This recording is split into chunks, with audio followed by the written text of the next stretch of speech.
Bom dia pessoal, boa tarde, segundo ano, segundo roteiro de vocês. Então, a gente vai se aprofundar na tabela periódica para vocês conhecerem ela mais a fundo. Só que tem informações iniciais aqui, ó. Olha lá. Para falar sobre os postulados de Bohr, no átomo os elétrons giram em órbitas determinadas chamadas níveis de energia ou camadas eletrônicas.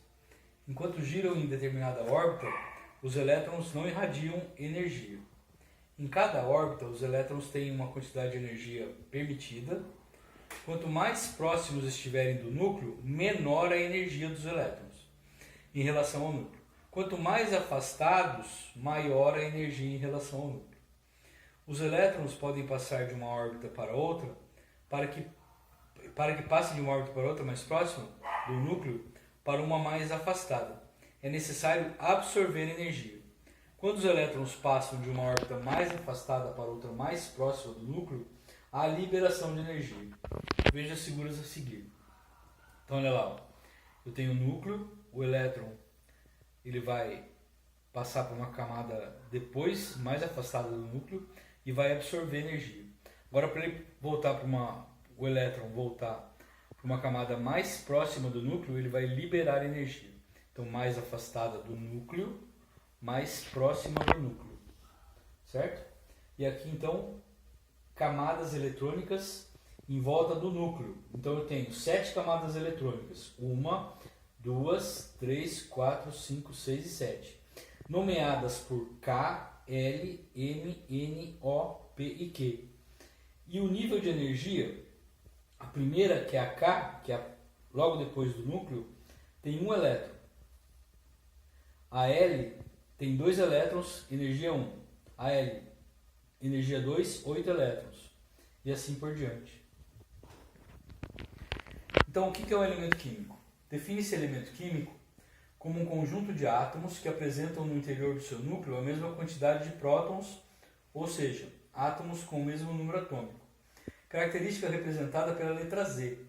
Os elementos químicos podem ser chamados ainda de substâncias simples.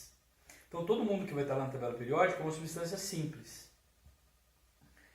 Como que vai estar na tabela periódica? Então, o elemento químico qualquer vai ter um número de massa, que é a letra A. O número de massa é representado pela letra A. E o número atômico é representado pela letra Z. Então, olha lá, eu tenho o exemplo, o sódio, que eu tenho o número de massa 23 e número atômico 11. Lembrando que o número atômico é igual à quantidade de prótons e igual à quantidade de elétrons. E a massa, o número de massa indica a massa do núcleo, que são prótons mais nêutrons. Então olha lá, número de massa do sódio 23, número atômico do sódio 11.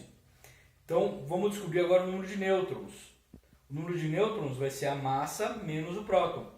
Porque eu conheço o número de massa, conheço o número de prótons, só não conheço o número de nêutrons. Lembra que o número atômico é igual a P? Então quanto que vale P? Vale 11. Quanto vale o número de massa? 23. 23 menos 11, 12. Aí eu tenho a quantidade de nêutrons do elemento químico. Legal, pessoal? Então agora eu posso falar então para vocês o que são isótopos. Elementos que apresentam igual número de prótons.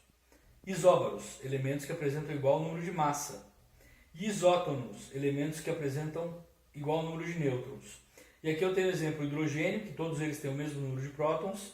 Aqui eu tenho outros elementos que têm o mesmo número de massa, todos eles têm 42 número de massa. E os isótonos, que têm igual número de nêutrons, o cloro e o cálcio.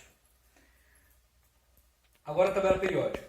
A tabela periódica, ela se separa em famílias ou grupos.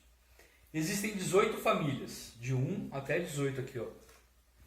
18 famílias. Ou grupos, que são as colunas verticais. Então aqui, ó, família 1, família 2. Duas maneiras de identificá-las, por algarismos romanos ou arábico. A família do grupo indica o número de elétrons a cada camada de valência. Então se eu tenho alguém da família 1, todos da família 1 vai ter 1 elétron. Alguém da família 2, todo mundo da família 2 vai ter 2 elétrons. E assim por diante.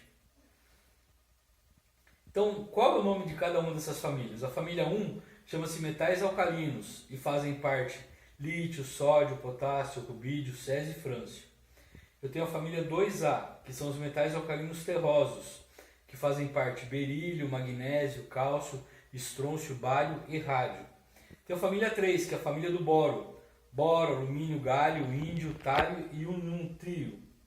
Tenho a família 4A, que é a família do carbono, carbono, silício, germânio, estanho, chumbo e fleróvio. Tenho ainda a família 5, que é a família do nitrogênio, formada por nitrogênio, fósforo, arsênio, antimônio, bismuto e prêntio. Tenho a família 6, que é dos calcogênios, que eu tenho oxigênio, enxofre, selênio, telúrio, polônio e livermólio. Tenho a família 7A, que é a família dos halogênios, flúor, cloro, bromo, iodo, astato e séptio. E tenho a família dos gases nobres, que são formados por hélio, neônio, argônio, criptônio, xenônio, radônio e ócito. Esses elementos todos querem ficar iguais aos gases nobres sempre, porque os gases nobres têm uma ligação química estável entre eles e não se misturam com nenhum dos outros elementos. Então, o hélio é sempre hélio, ele não se mistura com ninguém. O neônio é sempre neônio, ele nunca vai se misturar com ninguém, é só neônio. Então, todos esses elementos querem imitar os gases nobres, quando entre eles ocorrem ligações químicas. Então, o que significa isso? Significa que toda vez que eu tiver uma ligação química entre essas famílias, elas têm que atingir 8 elétrons entre essa ligação química. Olha que legal. Todas elas têm que atingir 8 elétrons para ocorrer. Olha lá. Então, olha aqui, agora a gente vai observar a tabela periódica. Metais, as ligações que a gente vai aprender, elas estão sempre entre metais alcalinos, metais alcalinos terrosos e a família do boro. Então, 1, 2 e 3 e normalmente 5, 6 e 7. Lembra que eu falei de 1 a 18? Só que para a gente entender, a 13 a gente vai chamar de 3, a 14 de 4, a 15 de 5, a 16 de 6 e a 17 de 7. Legal? Então olha lá.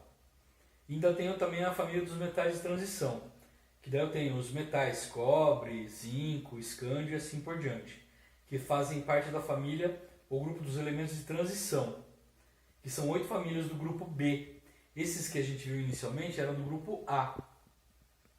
Então olha lá, metais alcalinos, alcalinos terrosos, os elementos de transição, os aluminoides, carbonoides, nitrogenoides, calcogenoides, halogenoides e os gases nobres. Então eu tenho também os períodos. Os períodos são as linhas horizontais numeradas que possuem elementos que apresentam o mesmo número de camadas eletrônicas, totalizando 7 períodos. Olha lá, primeiro período e assim por diante. Segundo período, terceiro período, quarto período, quinto período, sexto período e sétimo período. Então olha lá, períodos K, L, M, N, O, P e Q. Legal? Então olha lá. Eu tenho aqui o hidrogênio e o hélio que fazem parte do primeiro período, que é o K. Olha lá, o hidrogênio e o hélio, só tenho 2 elementos. Daí da camada L, eu tenho o lítio, o berílio, tenho o boro, o carbono, o nitrogênio, o oxigênio, o flúor e o neônio. Depois eu tenho potássio, cálcio e assim vai. Cada um deles, indicando o período e o número de camadas que eles têm. Então quem é do período 1 tem uma camada. Quem é do período 2 tem 2 camadas. Quem é do período 3 tem 3 camadas. E assim por diante. O período então indica o número de níveis, camadas eletrônicas. Então lá, o berílio ele tem 4 elétrons. 2 numa camada, 2 numa outra camada. Legal? E ele é então do segundo período. Porque tem 2 camadas eletrônicas. A localização de um elemento químico. A partir da distribuição eletrônica do bromo. Então olha lá, eu tenho 2 elétrons na camada K, 2 mais 6, 8 elétrons, E depois aqui eu tenho 2 mais 6, mais 2 mais 10, 18 elétrons. E na última camada 5 e 2, 7 elétrons. Então o que eu vejo do bromo? Que ele tem 4 camadas, portanto está no quarto período. Ele tem 7 elétrons na última camada de valência. E o elétron de maior energia, situado no subnível 4p5, é o elemento representativo, é aquele que demonstra então a ligação química. Isso aqui não é importante agora para vocês, é só para vocês terem uma ideia de onde veio. Então olha lá, o bromo, quarto período, 1, 2, 3, 4. Certo? Legal? Então o elemento químico da tabela periódica vai ter o nome dele, o número atômico, o número de massa e seu símbolo. Esse C indica que é o carbono. Ele tem 12 de número de massa atômica, 6 de número atômico e seu símbolo é C, maiúsculo. Sempre o primeiro símbolo, sempre a primeira letra vai ser maiúscula e a segunda letra, se houver, vai ser minúscula. Então aqui é um resuminho da tabela periódica. O que é importante saber? Ela foi organizada em tabela periódica e criada por Dmitri Mendeleev em 1869. Eu tenho quais informações nela? Números atômicos, propriedades periódicas, períodos, grupos, número de níveis de energia preenchido e em preenchimento. E eu tenho então os elétrons na camada de valência e as propriedades separadas em propriedades semelhantes. Grupos e períodos, né? Lembra que a gente falou dos postulados de Bohr? O teste de chama fala sobre esses postulados. Então, cada elemento químico, no momento que o elétron volta próximo ao núcleo, ele emite uma cor. Olha lá, cada elemento químico apresenta uma cor característica no teste de chama. Os elétrons realizam um salto quântico em que está em um estado excitado, porém, nesse estado é instável e logo ele retorna para sua órbita de origem. Um exemplo, veja as figuras abaixo. Observe que quando o elétron volta da órbita 4 para 1, a luz é emitida de cor azul. Olha que legal, pessoal. E quando ele volta para a órbita 3, a 1 a cor é verde. E de 2 para 1 produz luz vermelha. Então aqui ó, os movimentos dos elétrons e as cores que eles emitem. 3 possíveis saltos de elétrons de um elemento químico genérico. Então o teste de chama indica isso. Qualquer elemento que a gente for pegar e a gente fizer um teste de chama com o sal e a solução dele, ele vai emitir uma cor diferente, indicando que elemento que é. Muito obrigado, pessoal. Qualquer dúvida, entre em contato comigo.